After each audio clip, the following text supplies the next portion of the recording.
इस तरह का फैसला अगर ये नोटिस करना, नोटिस का फिर जवाब आएगा, जब तक तो ये हो जाएंगे रिटायर हो जाएंगे। जो घपले सपले जिन्होंने किए हैं, जितने करने हैं वो हो जाएंगे। इसको डस्टबिन में फेंकने की जरूरत है। सुप्रीम कोर्ट को बहुत पहले नोटिस कर देना चाहिए था। इसको चुराने आए थे ये लोग, उसका कोई जवाब नहीं आया इन लोगों का। और पेन ड्राइव का उन्होंने अमित शाह का नाम लिया है कि इस अमित शाह के सारे काले कारनामे। नमस्कार, आप देख रहे हैं फोरम 4। मैं हूं प्रभात। इस वक्त मैं सुप्रीम कोर्ट में हूं। सुप्रीम कोर्ट में हमारे साथ हैं वरिष्ठ एडवोकेट बलराज सिंह मलिक जी। अब बात करेंगे जिस तरीके से सुप्रीम कोर्ट में आज सुप्रीम कोर्ट ने केंद्र सरकार और चुनाव आयोग को नोटिस भेजा है, क्योंकि जिस तरीके से चुनाव आयुक्त को जो है कानूनी कार्रवाई से छूट के लिए आजीवन जो कानून बना था उसको लेकर के यहाँ पर चुनौती दी गई थी, और उसको लेकर के अब इस तरीके से चुनाव आयुक्त को नोटिस जाने के बाद क्या कुछ उसमें मामले में होने वाला है, ये जानने की कोशिश करेंगे। और साथ ही साथ जिस तरीके से ईडी की रेड पड़ी है अभी कोलकाता में, जिस तरीके से बंगाल में चुनाव होने वाला है, और चुनाव के पहले जिस तरीके से ममता बनर्जी वहाँ पर गई ईडी की रेड पड़ते ही, और फाइल लेकर के, हरी फाइल लेकर के वो वापस आती हैं और उसको लेकर के तमाम आरोप लग रहे हैं। क्या पूरा मामला है जानने की कोशिश करेंगे।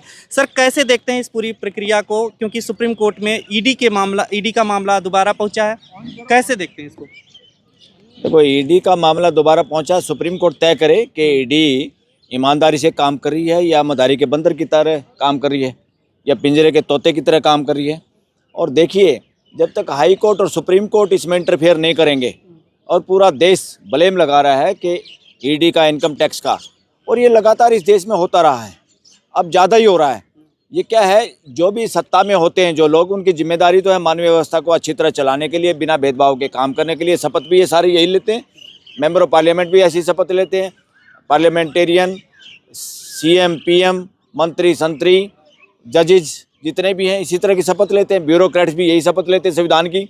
हम बिना भेदभाव के, बिना पक्षपात के, बिना डर के, बिना लालच के काम करेंगे। और देश में देखने को क्या मिल रहा है कि सब लोगों पे लालच हावी है और देश में डर हावी है। तो यहाँ एजेंसियाँ काम नहीं कर रही सही इंडिपेंडेंट तरीके से संविधान के तहत, क्योंकि संविधान को अक्सर वही लोग रौंदते हैं जो सत्ता में बैठे हैं। वो संविधान को रौंद कर अपनी सत्ता में बने रहने के लिए हर तरह का काम करते हैं, जो पहले के राजे महाराजा ही करते थे। वो इसी तरह की गुंडागर्दी हमारी एजेंसीज़ पे कराते हैं, उनका मिसयूज़ करते हैं। एजेंसीज़ के अंदर उन्हीं लोगों को बिठाया जाता है, उन्हीं लोगों को प्रमोशन ट्रांसफ़र किए जाते हैं जो उनके इशारे पे एक कठपुतली का गेम दिखा सके। उनको जैसे कोई पीछे पर्दे के पीछे से हिलाता है, वो इस तरह का काम करना शुरू कर देती है। जो अफसर इस तरह के काम कर सकते हैं वही इन पदों के काबिल माने जाते हैं। सत्ता में, शासन में, डेमोक्रेसी के खिलाफ है ये।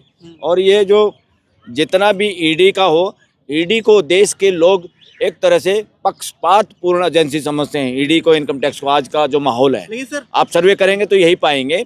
तो ऐसे मौके पे रूल ऑफ लॉ तो सरकार में बैठे हुए लोग और एजेंसियां नहीं फॉलो कर रही जिस हिसाब से इनको काम करना चाहिए। ये इलेक्शन के वक्त आपको दिखाई नहीं देता क्या? ये भ्रष्टाचार के खिलाफ नहीं है। आपने महाराष्ट्र में जो डिप्टी सीएम है, पता है ना उसका, जिसके खिलाफ प्राइम मिनिस्टर कहता था चक्की पीसिंग, किस तरह का डायलॉग, फिल्मी डायलॉग बोल रहा था इलेक्शन रैली के दौरान। और वही आदमी उन्हीं की सरकार में डिप्टी सीएम बने कि नहीं बने। और जिस आदमी पे भ्रष्टाचार के आरोप थे पहले बाल ठाकरे की पार्टी में, उसी को फिर उन्होंने सीएम बनाया कि नहीं बनाया। इसका मतलब क्या है? दुरुपयोग हो रहा है, टोटली दुरुपयोग। और ये देश दुरुपयोग नहीं होने देगा। ऐसे मौके पे अगर ईडी को देश के लोग या किसी ममता बनर्जी ने गलत काम करने से रोका है तो कुछ गलत काम नहीं किया है। उसमें ईडी भी एक सामान्य नागरिक की तरह उसके सामने आए, हाई कोर्ट और सुप्रीम कोर्ट के सामने। सुप्रीम कोर्ट डिसाइड करेगी कि वो कितनी नीयत उनकी साफ है। सर, दिल्ली झारखंड के चुनाव से पहले भी जिस तरीके से ईडी की रेड पड़ी थी, उसके बाद अब इस ईडी की रेड में लेकिन एक बात सामने आई है, पेन ड्राइव की बात हो रही है, अमित शाह के खिलाफ सबूत की बात हो रही है, और साथ में हरी फाइल, दो चीज का जिक्र हो रहा है, पेन ड्राइव और हरी फाइल। उसमें क्या है? अरे, उसने चोरी नहीं की, वो तो डंके की चोट पे लेके गई फाइल। और उसने कहा हमारी पार्टी का डॉक्यूमेंट है, इसको चुराने आए थे ये लोग। उसका कोई जवाब नहीं आया इन लोगों का। और पेन ड्राइव का उन्होंने अमित शाह का नाम लिया है कि इस अमित शाह के सारे काले कारनामे और जो कोयला घोटाले के पैसे, और शुभेंदु अधिकारी का भी नाम लिया है कि उसका दत्तक पुत्र है, इस तरह की कुछ बात की है कि ये सारा पैसा ठगी ठोरी का पहुंचाता है।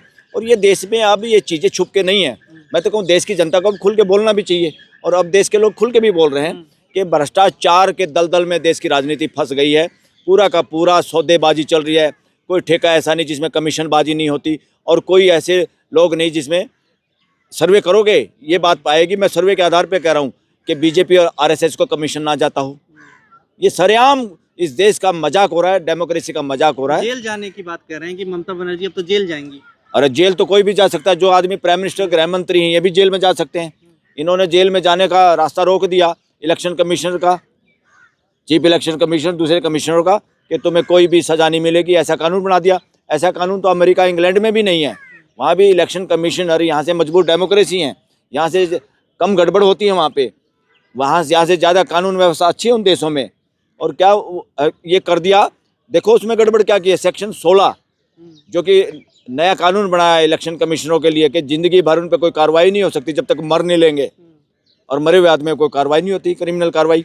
उसमें एक गड़बड़ और की इन्होंने, न केवल अब वाले इलेक्शन कमीशन, जो इलेक्शन कमिश्नर था, चीफ इलेक्शन कमिश्नर था, या दूसरे इलेक्शन कमिश्नर जो चले गए रिटायर होके, उन पे भी नहीं हो सकती। यानी इनके वक्त में जो इलेक्शन कमिश्नर पिछले वाले भी गड़बड़ करके गए हैं, उनको भी आप नहीं पकड़ सकते। इतना अंधा कानून और काला कानून बनाया है, इसको डस्टबिन में फेंकने की जरूरत है। सुप्रीम कोर्ट को बहुत पहले नोटिस कर देना चाहिए था। लेकिन सुप्रीम कोर्ट ने आज सीधे तौर पर ईडी ने मुख्य तौर पर कहा, सफाई देते हुए उन्होंने कहा कि कोयला घोटाला किया है ममता बनर्जी ने। अरे ममता बनर्जी ने तो ओपनली स्टेटमेंट दी है कि कोयला घोटाले की ठगी ठोरी का पैसा अमित शाह को जाता है, शुभेंदु अधिकारी लेके जाता है, या कोई और पेन ड्राइव उनके पास है। सुप्रीम कोर्ट को करना चाहिए, ममता बनर्जी को कहना चाहिए वो पेन ड्राइव दे दीजिए, जांच करवाएं, और ईडी की जांच, और फिर इनकम टैक्स की जांच, और दूसरी सारी भ्रष्टाचार की जांच उसके खिलाफ की जाए। किसके खिलाफ? अमित शाह के खिलाफ। बीजेपी कह रही है अगर ममता बनर्जी दूध की धुली है तो सीधे सबूत पेश करें। अरे वाह, और ये ये बवाल क्यों कर रही है? और ये क्या कहते थे, अगर गड़बड़ है तो राहुल गांधी एफिडेविट दे, कंप्लेंट करे। ये बकवास बात कर रहे हैं, दम नहीं है। पूरा देश अब समझ चुका है, पूरे देश को पता है कि बीजेपी और इवन आरएसएस भ्रष्टाचार के दलदल में फंसी हुई है, और भ्रष्टाचार के पैसे से इन्होंने 5 स्टार 7 स्टार अपने दफ्तर, अपने नए ठिकाने, और कहाँ सारा 2 नंबर का पैसा लगाया है, और इलेक्शन में भी 2 नंबर का पैसा खर्च होता है। सुप्रीम कोर्ट सर मामला पहुंचा है इस ईडी का, और साथ ही जो चुनाव आयोग की आपने बात कही है कि जो है उसमें नोटिस भेजा है, तो क्या एक बड़ा झटका माना जाए इसको? इसको कुछ नहीं, झटका वटका मत मानो। मैं देश के लोगों से कहना चाहूँगा, इनको झटका वटका मत मानो। असली झटका जब है जो सुप्रीम कोर्ट समय पे फैसला कर दे, और सुप्रीम कोर्ट वो फैसला कर दे जो कानूनन हो और देश के लोगों को प्यारा हो। इस तरह का फैसला अगर ये नोटिस करना, नोटिस का फिर जवाब आएगा, जब तक तो ये हो जाएंगे, रिटायर हो जाएंगे। जो गपले सपले जिन्होंने किए हैं, जितने करने हैं वो हो जाएंगे। उसके बाद हो सकता है सुप्रीम कोर्ट यही कह दे कि भाई आज के बाद पहले जो हो गया, आगे से ये कानून निरस्त करते हैं, और पिछले वालों को हरी झंडी दे दे, भाग जाओ, तुमने जितनी बदमाशी करी है तुम्हारा कुछ नहीं बिगड़ेगा। हो सकता है सुप्रीम कोर्ट ऐसा फैसला दे दे। मुझे तो यही उम्मीद है कि सुप्रीम कोर्ट क्या होगा ये तो भविष्य बताएगा, मगर एडवोकेट्स में चर्चा है कि होगा कुछ नहीं, इलेक्शन कमीशन का कुछ नहीं बिगड़ेगा। इस केस में कुछ होने वाला नहीं है। अगर कुछ होगा भी तो पुराने इलेक्शन कमीशन और अब वाले इलेक्शन कमीशन को भी बचाने की कोशिश होगी, ये लोगों का मानना है, ये वकीलों का मानना है। भाई ये this is the situation in the country. BJP कह रही है कि ममता बनर्जी गृह मंत्री अमित शाह को क्यों धमका रही हैं और क्यों सवाल कर रही हैं? अरे गृह मंत्री को धमकाना, गृह मंत्री गलत काम करे तो हर नागरिक की ड्यूटी बनती है। गृह मंत्री हो, चाहे प्राइम मिनिस्टर, चाहे सीएम हो, चाहे चीफ जस्टिस हो, कोई वकील हो, सबके सामने क्वेश्चन रेज करना। देश की जनता मालिक है भाई, जनता किसी को भी धमका सकती है गलत काम करने पे। तो वो तो सीएम है वहाँ की, और उसने कोई बात उठाई है तो उसमें दम है, उस बात पे उसको इस्तीफा देना चाहिए अमित शाह को, या स्टेटमेंट देनी चाहिए कि मैंने कोई घपला नहीं किया, जवाब देना चाहिए, या अमित शाह को सस्पेंड करना चाहिए राष्ट्रपति को।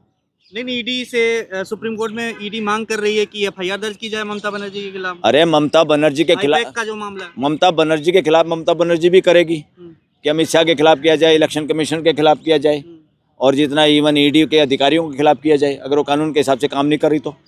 देश में एजेंसियां सरेआम राजाओं के लठैत और गुंडों की तरह काम कर रही हैं। पूरे देश को जागना होगा, और पूरे देश को ऐसे नेताओं का साथ देना होगा जो इस वक्त की घड़ी में, जरूरत की घड़ी में हिम्मत करके सामने आए हैं, और उनमें ममता बनर्जी देश में टॉप है इस मामले में। ईडी का कहना है कि कानूनी कार्यवाही में बाधा डालने का काम किया ममता अरे कानूनी कार्रवाई में किसने बाधा डाल दी? ममता बनर्जी। नहीं, गुंडागर्दी करने की किसको इजाजत है? चाहे ईडी हो, चाहे इनकम टैक्स हो, चाहे कोई भी एजेंसी हो, किसी को गुंडागर्दी करने की इजाजत नहीं है और ये बहाना बनाने की इजाजत नहीं है। सरकारी काम में बाधा डाल दी।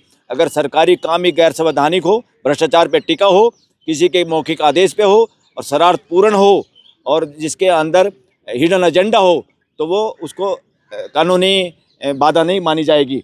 वो अधिकार है इस देश के लोगों का। अगर इस देश की एजेंसियां नपुंसक हो जाए, बाइस्ट हो जाए, अनकॉन्स्टिट्यूशनल हो जाए, पूरे देश के लोगों की ड्यूटी है।